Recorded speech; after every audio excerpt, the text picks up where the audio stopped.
Hi, and welcome back to my channel. I hope you all recovered from last week's case, where we talked about Charlie Lawson and how he went on a killing spree, murdering his entire family, including himself. Today's case is the story of Megan Meier and how online bullying went too far.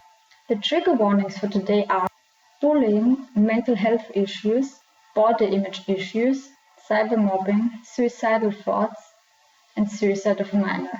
So without any further ado, let's get on to the video. Megan Taylor Meier was born on the 6th of November in 1992 to her parents Christina and Ronald Meier in O'Fallon, Missouri. The Meier family did have another daughter called Allison, but I couldn't find out when Allison was born, but I do believe that she was 2 years younger than Megan. Megan loved going fishing with her dad Ron, watching horror movies and playing with the family dog who they named Barry. Tina was at first against getting a dog, but as soon as the family saw Barry, they did decide to adopt him into the family. Overall, Megan had a pretty normal upbringing. She was described as an extroverted girl who could sometimes have an attitude. Megan did unfortunately suffer with a low self-esteem and body image issues, and she was also bullied because of it. Megan did struggle with mental health issues. She was diagnosed with a personality disorder where she would come in a room happy and bubbly, and something small would happen and her whole mood would switch. Around 2001 or 2002, Tina did decide to bring Megan to seek professional help.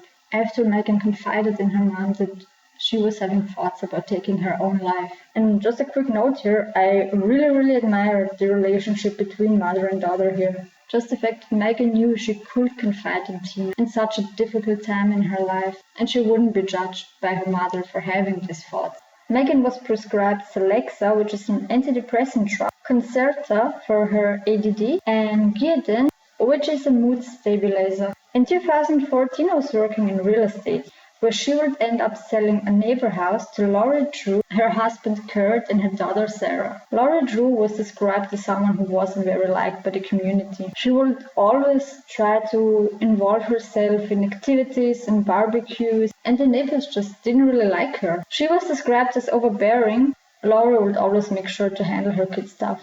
Her children always came first. So after a while, Megan and Sarah ended up becoming pretty close friends. They would go shopping together, they would have sleepovers, and Sarah was described as a more quiet and obedient girl, if you will, while Megan, on the other hand, had a more wilder and domineering personality. At first, the two girls balanced each other out perfectly, but the friendship wouldn't last for much longer. In 2005, Megan was in 3rd grade, and according to Tina, that's where the mess began. Megan would try so hard to fit in with the rest, but the bullying hasn't stopped, and Megan did end up getting into some sort of fight with the other girls. From my understanding, Megan would try to befriend some of the girls in order for the boys to stop picking on her, but those girls soon turned on Megan. In 2006, Megan started 8th grade, and her parents transferred her from a public school where the classes were smaller and there were also school uniforms. It was also the same time where Tina saw a really positive change in her daughter. Megan wouldn't worry so much about her hair or her makeup. She was starting to do better in the new school and actually managed to get herself some new friends.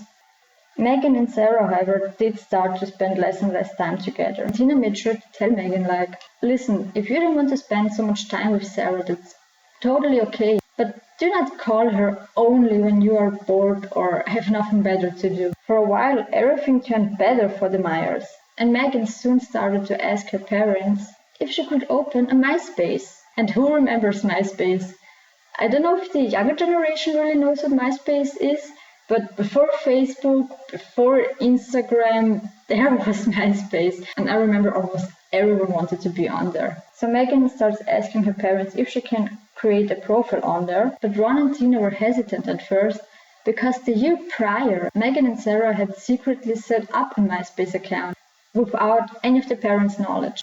A cousin of Tina found a profile which had a Playboy bunny icon, and she immediately told Tina. And once Tina found out about this profile, she immediately deleted it. But she didn't tell the truth about it. Laurie, on the other hand, was going through her cell phone bills and noticed that someone had placed series of calls to a number from New York. Laurie asked Sarah if she knew anything about it, and Sarah did come clean and confess Sarah told Laurie that it was Megan who made the calls to talk to a boy from New York who she met online. And Laurie also didn't say anything to the Meyers about the incident.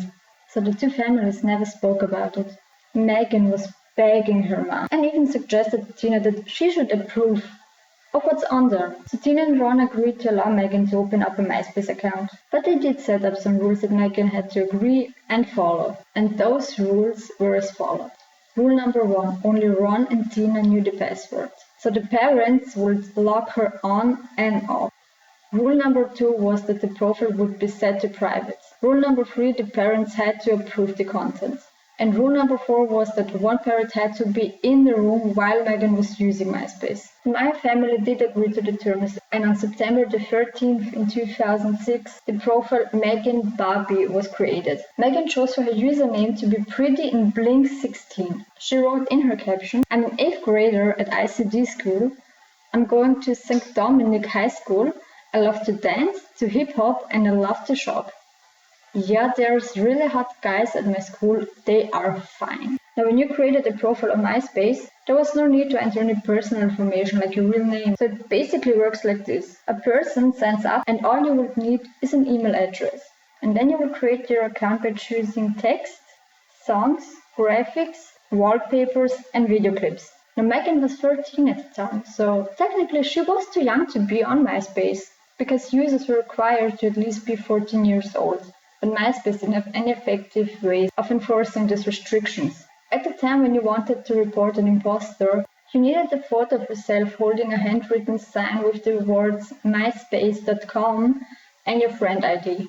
And I know it's 2006, technology and social media is just coming up, but as a company, your assurance that your policy was being followed only required a photo and a handwritten note. Yeah, I found it weird then, I'm still finding it weird now. Mid-September in 2006, Megan was on MySpace just doing her thing when she got a friend request from a person called Josh Evans. He had big blue eyes, brown and wavy hair, and in his bio he wrote that he was 16 years old and 6'3". He also wrote that he had a great chest, preferred Coke to Pepsi, didn't eat sushi, owned a trillion CDs, and liked pizza with green peppers, pepperoni, and sausages. Under his goal, he wrote to find a great girl. The girl he was looking for happened to have long brown hair. As for weight, Josh wrote, doesn't really matter.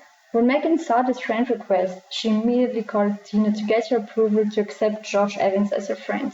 At first, Tina was against it. This boy was 16 and her daughter was 13 after all, but eventually Tina gave in to her daughter's request. She told Megan that she could add him, but as soon as he wrote something inappropriate, he was to be deleted immediately. So Megan added Josh to her friend request and they started talking. And for the next 4 weeks, they would talk constantly to each other. The conversation is said to be positive, whether Megan or Josh were inappropriate with each other. As time went on, Megan asked Josh, hey, can I have your phone number so we can talk over the phone instead of just over MySpace? And Josh replied that he didn't have a phone, and Tina found it very suspicious. Another time, Josh asked Megan if she wanted to touch his pet snake. And that's where Tina was like, okay, that's enough. She tried to explain it to her daughter, but Megan didn't really get the offer like her mother. One day when Megan was at school, Tina thought that Megan had forgot to log off of MySpace, and she saw that Josh had sent her a text. So this was just another indicator for Tina that something just didn't add up. Because if Josh really was 16, why wasn't he in school as well? Tina decided to text Josh basically saying, hey, I think you're a little too old for my daughter. And the reaction that she got, she didn't expect at all. Josh wrote back apologizing, and then he logged off. Now that concerned Tina even more, because most teenagers, when confronted by a parent or an adult, would try to either deny it or downplay it, or maybe even come up with an excuse. But for Josh to say, you're right, I'm sorry, that was just odd to her. She was worried that Josh might not be who he said he was. So Tina grabbed the phone and called the police. She explained to the operator that her daughter was talking to someone who might pretend to be 16, and if there was any possibility that they could investigate and find out who he really was. If he was real, but unfortunately they couldn't do anything. Once Megan came home from school, her mother told her that she called the police on Josh. Megan of course thought that her mother was overreacting, and she immediately texted Josh saying hey, my mom just called the police on you, see if you were real. And instead of freaking out, which I mean, if someone called the police on you, even if you didn't do anything, you would at least be like, why? What did I do? But Josh didn't freak out. In fact, he just answered something along the lines of, don't worry, your mom is just worried about you. And after that, they just continued to talk like before. Tina was getting very, very concerned. But on the other hand, she was glad that Megan was happy. Megan was getting her self-confidence back slowly. We were talking to Josh. And he would also always ask her how her day was. He would also compliment her. Megan had a picture of her with a tiara and Josh called her his princess. On October 15th, Megan got a text from Josh where he said he didn't want to be friends with her anymore because he heard that she wasn't nice to her friends. Megan, in total shock and not knowing what's going on, just responded to him asking him what he meant by it. But Josh didn't respond. Megan's anxiety increased from 8:57 p.m. till 9:05 p.m. She would write 5 messages. She wrote to Josh, "What? How about now? Where did you even get this? Who are you even talking about? I don't know. Okay, how about tell me who they are and you aren't being nice yourself. What the hell did I even say?" Megan started to panic and told Tina what Josh had said about her and that he was now ignoring her. And Tina was trying her hardest to comfort her daughter, that maybe Josh just had a bad day. And they eventually logged off of the computer for the day. On October the 16th, so the next day, Megan went to school and she would hand out her invitations to her 14th birthday party. At 3:20 p.m., Tina picked her daughter up from school and dropped her off at home. As soon as the family entered through the door, Megan begged Tina to log her onto the computer. Her mom did log Megan onto the MySpace page, but Tina was in a rush that day because she had to take Megan's younger sister Allison to the doctor. They packed up, and before Tina left, she told Megan to log off. Her father Ron had worked the early shift and was upstairs taking a nap. Tina called Megan from the doctor to see if her daughter was okay, and that's when Tina realized Megan was crying. She admitted to Tina that she hadn't logged off, and that Josh animated other kids to also make fun of Megan. At 5 o'clock, Tina and Allison got home. She went directly to Megan, who was just a crying mess. Tina looked at the computer and was shocked. There was a cyber war going on between Josh, those kids, and Megan. They were insulting each other, and Megan insulted them back. Tina was shocked by the language that they were using and asked Megan why she would say something like that. Megan was upset with the whole situation and just told her, "You're supposed to be my mom. You're supposed to be on my side." She got up and ran into her room but bumped into her dad on the way. The parents, obviously concerned about what just went on, decided to give it a few minutes for everyone to be able to calm down. Tina and Ron went into the kitchen where Tina started to prepare dinner for the family. After about 20 minutes, Tina just stopped in her tracks. She said that all of a sudden she got this weird gut feeling that something was very wrong. And she ran upstairs into Megan's room. She found her daughter hanging from her closet with a cloth belt that Tina had just bought for her. Tina just screamed at the sight of her daughter and called for Ron. They managed to get the belt away from Megan's neck and immediately called 911. As they were trying to see if Megan was still breathing, Tina sent Allison to get their neighbor, who happened to be a paramedic. Allison ran over, and as soon as this neighbor saw what was going on, he immediately started with CPR. And he continued with CPR until the ambulance arrived. They rushed her over to the hospital. But unfortunately, despite numerous attempts, Megan was sadly pronounced dead the next day on October the 7th, just 3 weeks before her 14th birthday. It is said that Megan had been without oxygen for approximately 20 minutes. It is also speculated that she hanged herself as soon as she walked into her room. Megan's funeral is set to take place on her birthday. She and her mom had bought a dress where she wanted to make her big entrance at her birthday party, and her dad hadn't seen the dress before. He only saw it when Megan would be laid to rest. Ron said that when he went to the computer after everything had happened, he saw the last text that Megan had received, and that led to her taking her own life. The message was from Josh, and it said, "You're a bad person. Have a shitty rest of your life. This world would be a better place without you in it." And that would be the last conversation that Megan had with Josh. The same moment that Ron saw that message, the profile just disappeared. Josh Evans was deleted off MySpace. And with MySpace it was different than like with Facebook. When you deactivate your account, it's not deleted. With Facebook, you can still see the messages, not with MySpace. When you delete your profile, everything is gone. A few weeks go by and Tina and Ron are in counseling, trying to figure out how to cope with the loss of the daughter. They're desperate to try and find out who this Josh Evans guy was and why he did what he did. But everything turned to a dead end. He wasn't in the phone book. No one seemed to know who he was. Laura Drew's daughter Sarah's birthday was just a few days after Megan's. The Drews invited the Meier family, but at first they didn't really want to go, which is completely understandable. But eventually they did decide that maybe it is the best for them to try and socialize again. So they went over to the Drews because they thought that Megan surely would have gone. When Tina and Ron went back to their therapy session, there was a neighbor called Michelle Mulford. Michelle told them that she had something important to tell them regarding Megan's death. At first, Ron and Tina didn't even want to hear about it. They were just like, what can you possibly tell us about our daughter? But Michelle had some huge information. And when I found out what it was, my blood just started to boil. Are you ready? She tells them Josh Evans isn't real, which Tina and Ron already know by now. But Michelle tells them not only is Josh Evans not real, but the Drew family was behind the profile. Yeah, Laurie Drew created Josh Evans. Laurie was apparently mad because Sarah felt neglected by Megan. So Laurie, Sarah, and a girl called Ashley Gills, who was 18 years old at the time and working for the Drews. And apparently, according to Laurie, Megan was spreading rumors about Sarah and started calling her names. So the original plan was to gather up information about Megan in order to humiliate her. Very mature. They wanted to invite Megan to the mall, where they would approach Megan and proceeded to laugh at her. And this woman is 40-something years old. Like, seriously, do you really have nothing better to do with your life? Michelle also says that the night where Megan was transported to the hospital, Laurie called Michelle and asked for her daughter to shush her. With all the shocking news at once, the Meyers went home. And once the garage door opened, they saw the soccer table that Laurie asked to keep storage at the Meyers garage, so that she could surprise her kids on Christmas with. Without any hesitation, Tina and Ron destroyed that soccer table.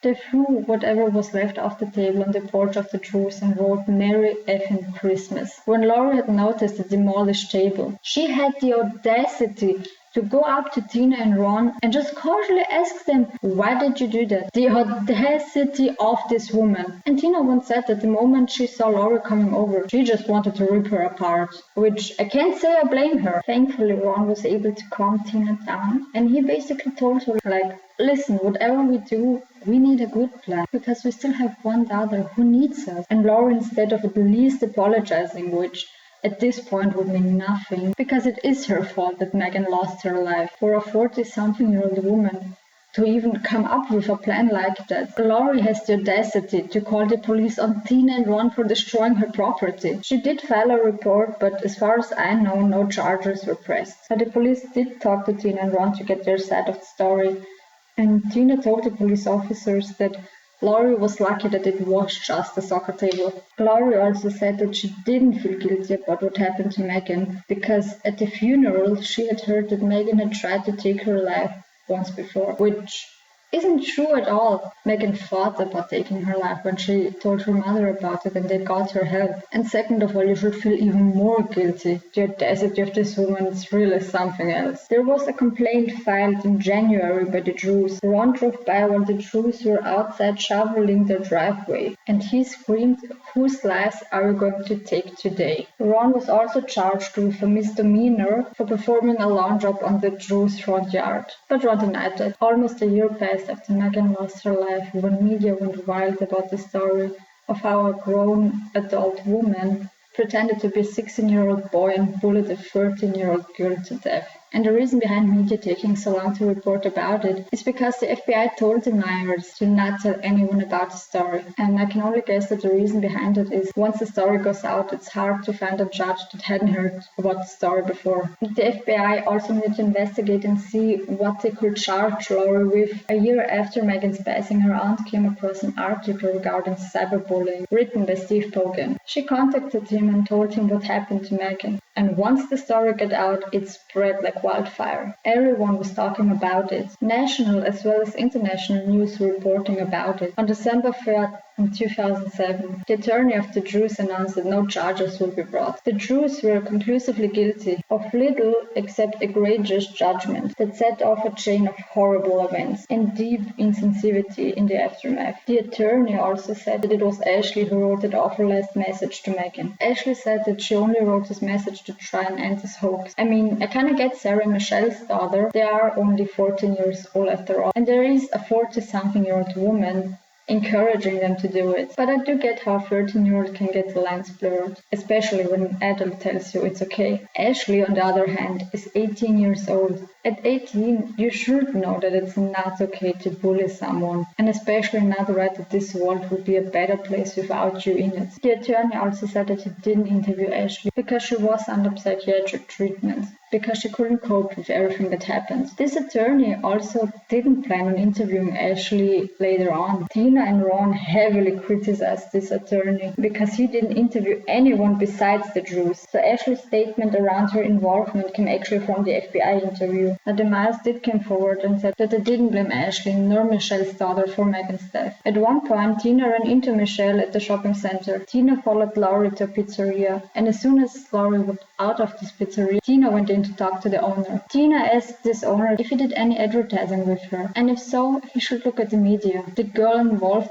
in this case was her daughter. Laurie also said that she was scared for her life, and that she also had to close all her advertising businesses. And I can't really say that I feel sorry for this woman, and I also can't blame anyone for not wanting to do business with her anymore. Neighbors were also really mad. They threw a brick into the kitchen of the Drews. They also somehow hacked into the voicemail, and their phone number was posted everywhere. The prosecutors decided that they will not file any criminal charges against her. It wasn't until the FBI interviewed Ashley that Laurie was indeed convicted by a jury in 2008 for computer fraud and I believe also Abuse Act. This conviction was vacated though by a federal judge on a post-trial verdict. The reason for the verdict being overturned was on the grounds that Laurie Drew's case will create the basis that every lie on the internet could be brought to court. So this woman basically bullied a 13-year-old girl into killing herself, and she got away with it. And I can't even begin to imagine what Tina, Ron, and also Allison must have gone through to keep quiet for over a year until finally having this process, just for Laurie to get away with it. But the scream for justice and vengeance was even louder online. 2 years after Megan's terrible passing, the Drews decided to move to another city. Tina and Ron did unfortunately end up getting a divorce. Ron says that Tina was as vigilant as a parent could be in monitoring Megan on MySpace. Yet she blames herself. In December of 2007, Tina founded the Megan Meier Foundation, where she would educate other people on cyberbullying and suicide caused by it. But there is something positive in today's case. Because of today's case, the law did change, and in 2009, the Senate in the US state of Missouri passed a law that criminalizes insults on the internet. So that was today's very hard and frustrating case. I have linked the Megan Meier Foundation in my description down below if you guys want to check it out. I hope you all liked today's video. Don't forget to subscribe and leave me a like and a comment on which case you would like to see me cover next. I hope I see you all in my next video. Bye!